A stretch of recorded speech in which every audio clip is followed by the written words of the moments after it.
Hello friends, நான் உங்கள் mister driver. இன்றைக்கி வீடியோவில் நம்ம என்ன பார்க்க போகிறோம்னு பார்த்தீங்கன்னா, ஏற்கனவே நம்ம மழைக்காலங்களில் வைப்பர் ஒர்க் ஆகலை அப்படின்னா அந்த சுச்சுவேஷனை எப்படி நம்ம கடந்து வர்றது அப்படிங்கிறத நம்ம பார்த்துருந்தோம். ஸோ அதை தொடர்ந்து பார்த்தீங்கன்னா இன்றைக்கி வைப்பர் ஒர்க் ஆகலை, இல்லை வைப்பரில் தண்ணி வரல, ஒரு சைடு தண்ணி வருது, இன்னொரு சைடு தண்ணி வரல, இல்லை சுத்தமாக தண்ணி வரல, என் வைப்பரில் மோட்டர் ஒர்க் ஆகுது ஆனால் எனக்கு தண்ணி வரல அப்படிங்கிற மாதிரி சுச்சுவேஷனை நம்ம எப்படி சரி பண்ணுறோங்கிறத பார்க்க போகிறோம். ஸோ என்னோட வண்டியில் பார்த்தீங்கன்னா ஒரு சைடில் வாட்டர் வரல. ஸோ அந்த பிரச்சனை என்னங்க முதல்ல பார்ப்போம். ஸோ என்னோட வண்டியில் பார்த்தீங்கன்னா ஃப்ரண்ட் சைடில் இருக்கிற வைப்பரில் ரெண்டு ஹோல்ஸ் இருக்கும். அந்த ஹோல்ஸில் பார்த்தீங்கன்னா ஒரு ஹோல்ஸ் சுத்தமாக பிளாக் ஆகிருக்கு. ஸோ அந்த பிளாக் எப்படி கிளியர் பண்ணுறதுனா, வீட்டில் இருக்கிற சேஃப்டி பின் இருக்குது. இப்படி இல்லாட்டி உங்களுக்கு வீட்டில் இருக்கிற ஊசி இருக்குது பார்த்தீங்கன்னா, துணி தைக்கிற ஊசி, அந்த மாதிரி ஊசியும் நம்ம எடுத்துக்கலாம். எடுத்துகிட்டு நம்ம அதை நல்லா தேவைக்கு ஏற்ற மாதிரி க்ளீன் பண்ணிவிட்டு, நடுப்புற இருக்கிற ஹோல்ஸ் இருக்குது பாருங்கள், அந்த ஹோல்ஸில் தான் உங்களுக்கு தண்ணி வரும். அதில் நிறைய அடைச்சிருக்கும்.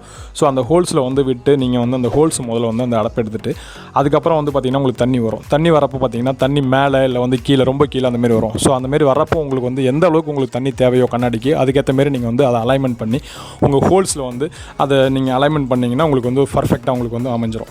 ஸோ இதில் தான் நம்ம தண்ணி வரலன்னு செக் பண்ண வேண்டியது. இன்கேஸ் மறுபடியும் உங்களுக்கு நீங்கள் வைப்பர் போடுறீங்க, வைப்பர் போட்டு மோட்டர் சவுண்டு கேட்குது, இருந்தாலும் தண்ணி வர மாட்டேது அப்படின்னா ஒன்று இந்த அடைப்பு. அப்படி இல்லை அப்படின்னா பார்த்தீங்கன்னா இன்னொன்று பார்த்தீங்கன்னா வைப்பர் டேங்கில் கம்பல்சரி தண்ணி இருக்கணும். தண்ணி இருந்தால் தான் இதுக்கும் வரும். ஸோ அதனால் தண்ணி இருக்குதா இல்லையான்னு செக் பண்ணிக்கி. இந்த வீடியோ உங்களுக்கு பிடிச்சிருந்ததுன்னா உங்களோட ஃப்ரெண்ட்ஸுக்கும் ஷேர் பண்ணுங்கள், லைக் பண்ணுங்கள், கமெண்ட் பண்ணுங்கள். எங்களோட சேனலை சப்ஸ்கிரைப் பண்ணுங்கள். எப்போவுமே இந்தமாரி வீடியோ தொடர்ந்து வந்துகிட்டே இருக்கும்.